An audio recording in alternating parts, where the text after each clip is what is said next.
شروع اللہ کے بابرکت نام سے جو بڑا مہربان اور نہایت رحم فرمانے والا ہے۔ ناظرین کرام، حضرت مولانا محمد یار خان بدایونی رحمۃ اللہ علیہ ایک متقی اور پرہیزگار عالم دین تھے۔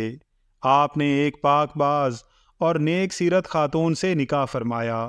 کچھ عرصہ بعد اللہ تعالیٰ کی رحمت سے ایک بچی کی ولادت ہوئی۔ پورا گھر خوشیوں سے بھر گیا۔ ماں باپ خوشی سے پھولے نہ سمائے۔ اللہ نے آپ کو یکے بعد دیگرے 5 بچیاں عطا فرمائیں۔ والدین نے ہر بچی کی ولادت پر اسے رحمت الہی جانتے ہوئے شکر ادا کیا۔ عموماً پہلی بچی پر تو خوشی کی جاتی ہے، مگر یکے بعد دیگرے بچیاں ہوں تو خوشی نہیں کی جاتی۔ البتہ مذہبی لوگ شکوہ نہیں کرتے، مگر خواہش نرینہ اولاد کی ہوتی ہے۔ یہ ایسے راضی برضائے الہی تھے کہ بچہ نہ ہونے پر نہ گلہ کیا اور نہ شکوہ، نہ پیشانی پر بل پڑے اور نہ ہی کبھی دل میں کوئی رنج و ملال ہوا۔ تقدیر کا لکھا سمجھ کر اسے بخوشی قبول کیا اور اپنے رب کی رضا پر راضی رہے۔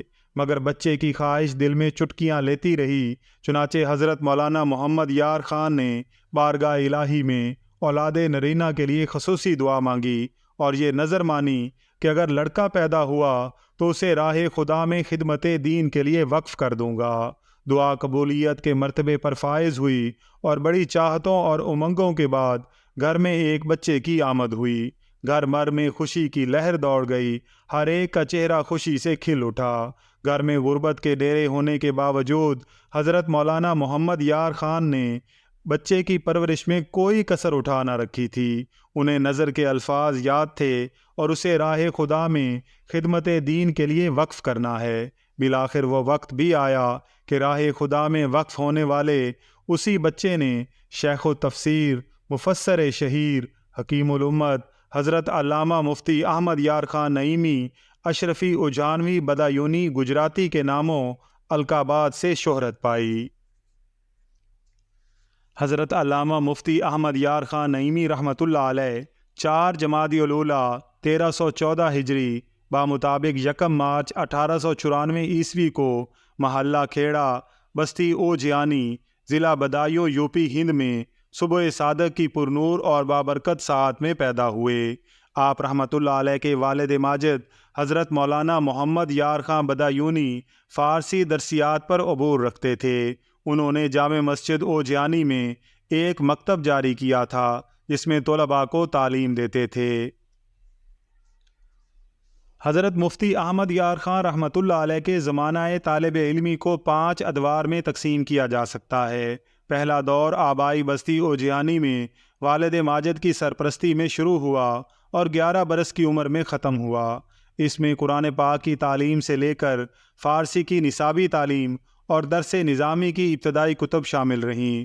دوسرا تعلیمی دور بدایوں شہر میں گزرا، جہاں آپ نے تقریباً 1325 ہجری بمطابق 1905 عیسوی میں مدرسہ شمس العلوم میں داخلہ لیا اور حضرت علامہ قدیر بخش بدایونی کی نگرانی میں 3 سال تک علم حاصل کیا۔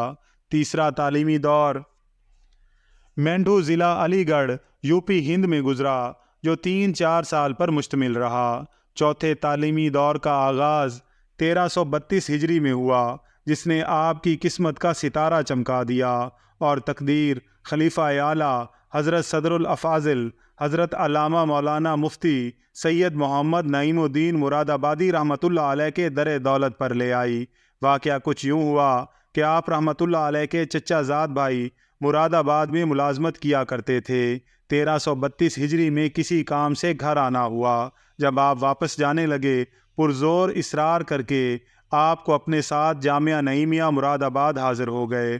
صدر الافاضل مفتی سید محمد نعیم الدین مراد آبادی نے آپ پر شفقت کرتے ہوئے دریافت فرمایا کہ آپ کون سے اسباق پڑھتے ہیں۔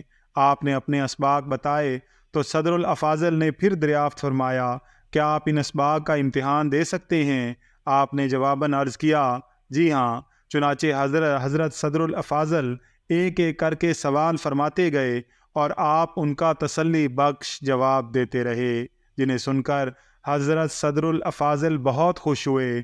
پھر آخر میں آپ نے چند سوالات قائم کیے تو صدر الافاضل نے جوابات اس انداز میں بیان فرمائے کہ آپ اش اش کر اٹھے اور سمجھ گئے کہ میرے سامنے اس وقت کوئی عام شخصیت نہیں بلکہ علم و حکمت کا ایک ٹھاٹھے مارتا سمندر موجزن ہے جس کی وسعت کا اندازہ نہیں لگایا جا سکتا۔ پھر حضرت صدر الافاضل نے ارشاد فرمایا کہ علم کے ساتھ حلاوت علم یعنی علم کی مٹھاس بھی ہو تو استقامت عطا ہوتی ہے اور انشراح صدر کی دولت ملتی ہے۔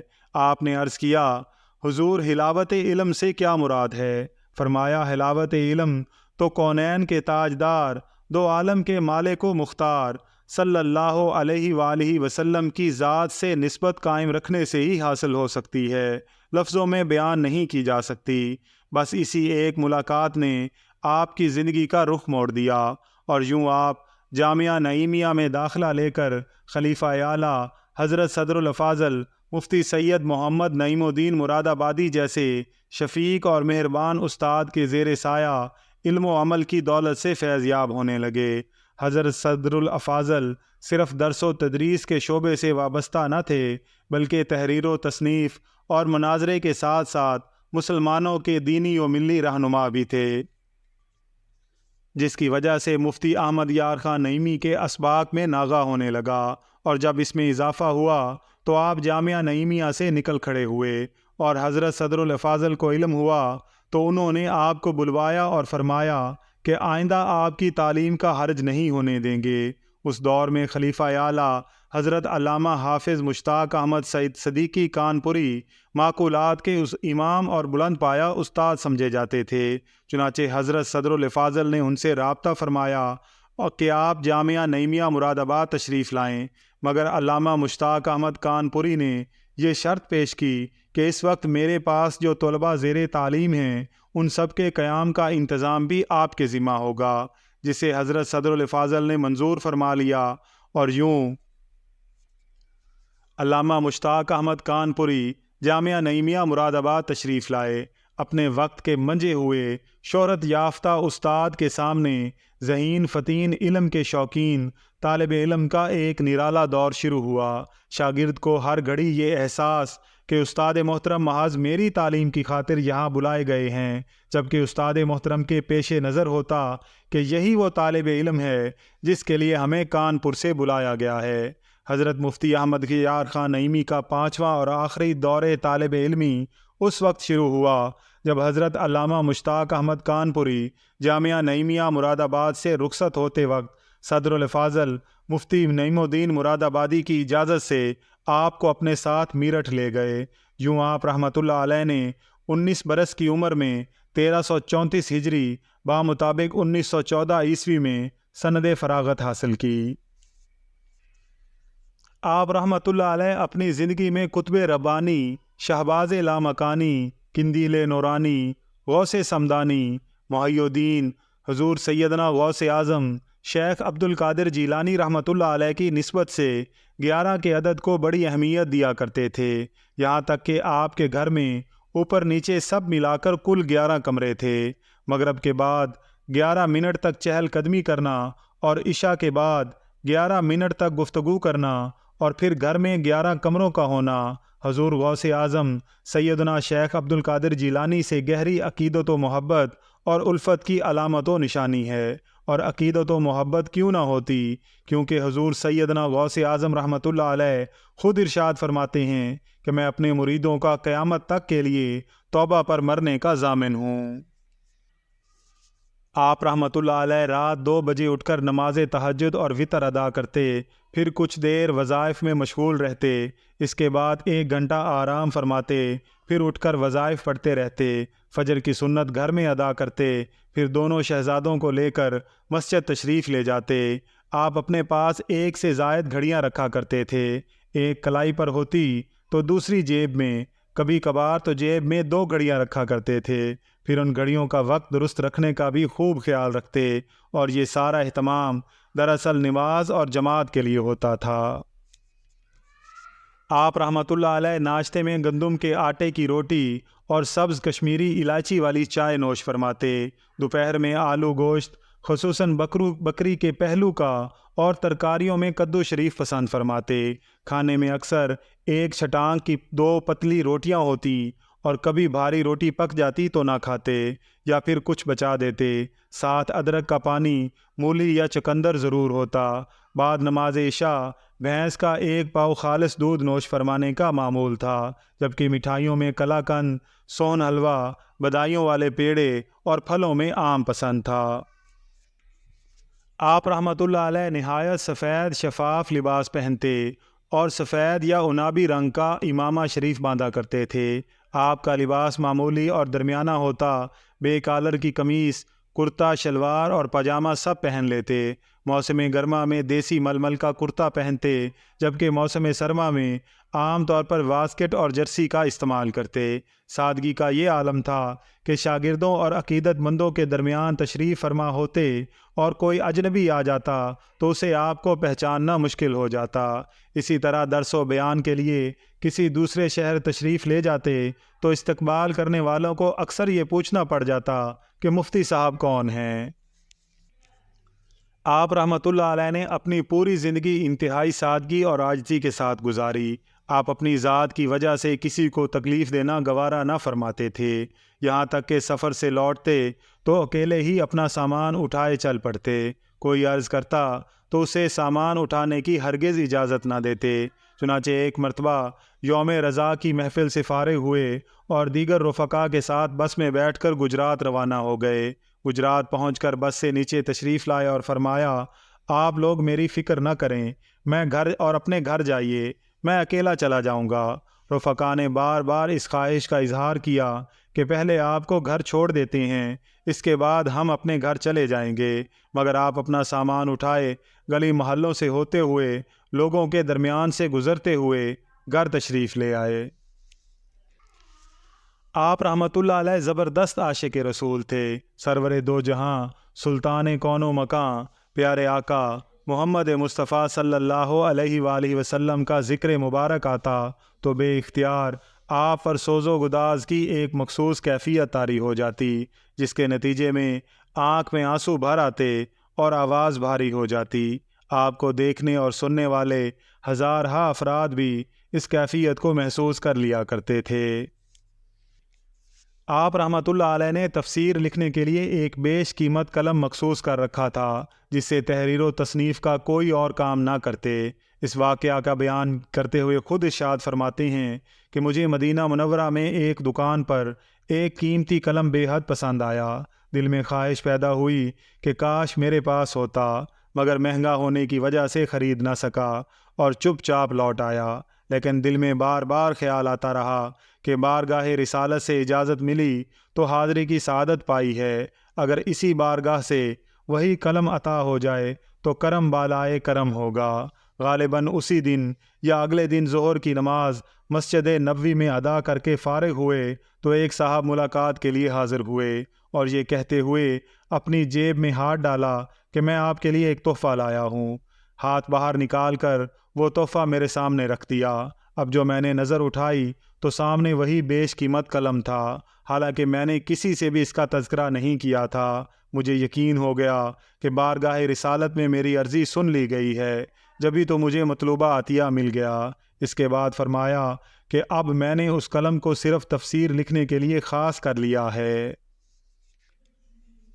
آپ رحمۃ اللہ علیہ 7 مرتبہ حرمین شریفین کی زیارت سے فیض یاب ہوئے۔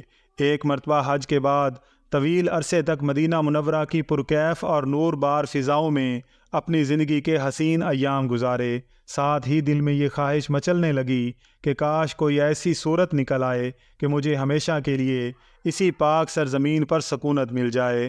مسجد نبوی کے قریب رہنے والے ایک صاحب کو خواب میں حضور سرور کون و مکاں سلطان دو جہاں صلی اللہ علیہ وآلہ وسلم کی زیارت نصیب ہوئی اور یہ حکم نامہ سنایا گیا کہ احمد یار سے کہو کہ وہ گجرات جائیں اور تفسیر کا کام کریں۔ جب یہ پیغام آپ تک پہنچایا گیا تو آپ بے حد مسرور ہوئے اور فرمانے لگے کہ بارگاہ رسالت سے حکم ملا ہے کہ گجرات جاؤ، تو اب گجرات ہی میرے لیے مدینہ ہے۔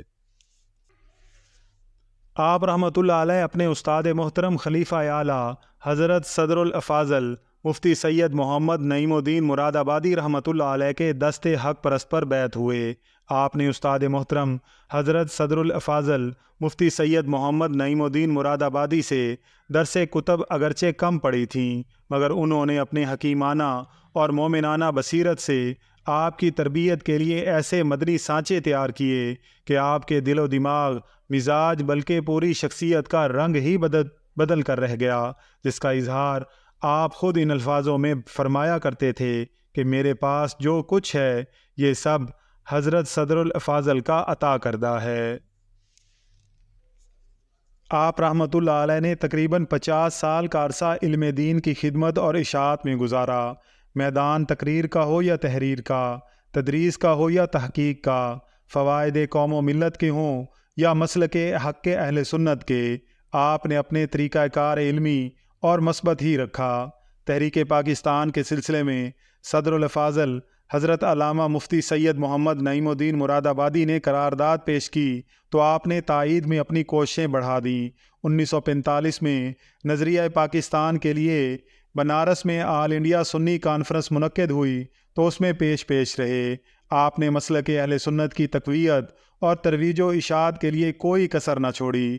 امت مسلمہ کی کم علمی، بد عملی اور بدحالی کو مد نظر رکھتے ہوئے بیش بہا کتب تصانیف فرمائیں، جس میں آپ نے اسلوب تحریر کو آسان، عام فہم اور روزمرہ کی مثالوں سے مزین کرتے ہوئے جگہ جگہ ادب، محبت، تعظیم رسول اور عشق رسول کے انمول موتی بکھیر دیے۔ آپ رحمۃ اللہ علیہ نے 19 سال کی عمر مبارک میں ربیع الاول کے مہینے کی پہلی تاریخ کو پہلا فتویٰ لکھا۔ پھر استاد محترم علامہ سید نعیم الدین مراد آبادی نے ایک مختصر سی تقریب کے بعد آپ کو جامعہ نعیمیہ کی مسند افتاء پر فائز فرما دیا۔ آپ رحمۃ اللہ علیہ نے 1913 تا 1957 تقریباً 44 سال تک فتویٰ نویسی کی خدمت کا فریضہ سر انجام دیا اور اپنے نوکے قلم سے ہزارہا فتاویٰ جاری کیے۔ افسوس آپ کے تمام فتاویٰ جات کو محفوظ نہیں کیا جا سکا۔ آپ رحمۃ اللہ علیہ 2 مرتبہ رشتہ ازدواج میں منسلک ہوئے، جن سے آپ کی 5 بیٹیاں اور 2 بیٹوں کی پیدائش ہوئی۔ صاحبزادوں کے اسمائے گرامی یہ ہیں: مشہور خطیب حضرت مفتی مختار احمد رحمۃ اللہ علیہ اور حضرت مولانا مفتی اقتدار احمد رحمۃ اللہ علیہ۔ 1957 میں آپ رحمۃ اللہ علیہ نے امام اہل سنت امام احمد رضا خان رحمۃ اللہ علیہ کے شعرائے آفاق ترجمہ قرآن بنام کنز الایمان پر حاشیہ یعنی مختصر تفسیری نکات تحریر فرمائے تو حضرت پیر سید معصوم شاہ نوشاہی قادری رحمۃ اللہ علیہ کی تحریک پر پاکستان کے جید علماء کرام نے متفقہ طور پر حکیم الامت کا لقب تجویز فرمایا اور ہندوستان کے علماء اہل سنت نے اسے تسلیم کیا۔ آپ رحمۃ اللہ علیہ کے ایک دیرینہ دوست حکیم سردار علی کا بیان ہے کہ ایک مرتبہ میرے ایک شرارتی پڑوسی نے میری جھوٹی شکایت پولیس تھانے میں کر دی، جس کی وجہ سے تھانے دار نے مجھے تھانے میں حاضری کا حکم دے دیا۔ میں بہت ڈر گیا تھا، لہٰذا تھانے جانے سے پہلے آپ رحمۃ اللہ علیہ کی خدمت میں حاضر ہو کر عرض گزار ہوا کہ مجھے پولیس والوں نے بلایا ہے، پتہ نہیں وہ مجھ سے کیا سلوک کریں گے، آپ دعا فرمائیں۔ اس وقت موسم سرما ہونے کی وجہ سے ہوا میں خنکی تھی اور دھوپ میں تیزی نہ تھی۔ آپ رحمۃ اللہ علیہ نے توجہ سے میری عرض سنی اور مسکراتے ہوئے فرمایا کہ حکیم صاحب، میری یہ چھتری اپنے ساتھ لے جائیں اور تھانے میں حاضری دے آئیں۔ میں نے عرض کیا، حضور نہ تو گرم دھوپ ہے نہ بارش ہے، تو پھر چھتری کیوں لے جاؤں؟ ارشاد فرمایا، لے تو جائیں۔ چنانچہ میں نے حکم کی تعمیل میں بند چھتری ہاتھ میں پکڑی اور تھانے چلا آیا۔ جب تھانے دار کے پاس پہنچا تو وہ مجھے دیکھتے ہی کھڑا ہو گیا اور پرتپاک انداز میں ملا، پھر کرسی پیش کرتے ہوئے پوچھنے لگا، بابا جی آپ کیوں آئے ہیں؟ میں نے کہا، میرا نام حکیم سردار علی ہے۔ اس نے کہا، آپ کو کس نے بلوایا ہے؟ میں نے پھر کہا کہ میرا نام حکیم سردار علی ہے۔ اس پر وہ کہنے لگا، اچھا یاد آیا، آپ کے فلاں پڑوسی نے آپ کی شکایت کی ہے، لیکن اب ہم آپ سے کچھ پوچھ گچھ نہیں کریں گے، آپ جا سکتے ہیں۔ میں نے خدا تعالیٰ کا شکر ادا کیا اور واپس چل پڑا تھوڑی دور تک چلا تھا کہ مجھے پھر بلوا لیا اور کہنے لگا، بیٹھیے ہم آپ کو چائے پلاتے ہیں۔ پھر سپاہی کو پیسے دیتے ہوئے کہا، چائے بسکٹ لے آؤ۔ میں نے بہت منع کیا مگر وہ نہ مانا اور چائے بسکٹ سے میری خاطر تواضع کر کے ہی دم لیا۔ پھر جب میں جانے لگا تو کھڑے ہو کر مجھے رخصت کیا۔ میں حیرت کے سمندر میں غوطے کھا رہا تھا کہ تھانے دار سے نہ جان پہچان نہ واقفیت، مگر پھر بھی میرا اس قدر احترام۔ یا الہی، یہ کیا ماجرا ہے؟ میں تھانے سے فارغ ہو کر سیدھا مفتی صاحب کی بارگاہ میں حاضر ہوا اور واقعہ کہہ سنایا، جسے سنتے ہی آپ مسکرائے اور سوالیہ انداز میں فرمانے لگے کہ چھتری بھاری تو نہیں تھی۔ تب میں اصل راز سمجھا کہ تھانے میں میری عزت افزائی کی اصل وجہ اس ولی کامل کی چھتری تھی۔ پھر آپ رحمۃ اللہ علیہ نے فرمایا کہ 2 نفل شکرانے کے پڑھو کہ اللہ تعالیٰ نے لاج اور عزت رکھ لی اور بڑی مصیبت ٹل گئی۔ زندگی کے آخری ایام میں آپ رحمۃ اللہ علیہ کی طبیعت ناساز رہنے لگی تھی، چنانچہ آپ رحمۃ اللہ علیہ کو لاہور کے ہسپتال میں داخل کر دیا گیا، جہاں چند دن رہ کر 3 رمضان المبارک 1391 ہجری بمطابق 24 اکتوبر 1971 عیسوی کو علم و عمل کا یہ آفتاب اپنی زندگی کی کرنوں کو سمیٹتے ہوئے اپنے پیچھے لاکھوں لوگوں کو سوگوار چھوڑ کر نظروں سے اوجھل ہو گیا۔ آپ رحمۃ اللہ علیہ کی رحلت سے اسلامی دنیا میں غم کی لہر دوڑ گئی، ہر گلی سونی ہو گئی، ہر کوچہ بے رونق ہو گیا، ہر آنکھ نم اور دل افسردہ ہو گیا۔ آپ کی نماز جنازہ خلیفہ اعلیٰ حضرت مفتی اعظم پاکستان حضرت علامہ سید ابو البرکات احمد قادری رحمۃ اللہ علیہ نے پڑھائی۔ بعد وصال آپ کا چہرہ مبارک پھول کی طرح کھلا ہوا تھا اور یہ تصور کرنا مشکل تھا کہ آپ پر موت کی کیفیت طاری ہو چکی ہے۔ آپ رحمۃ اللہ علیہ کی آخری آرام گاہ گجرات، پنجاب، پاکستان میں ہے۔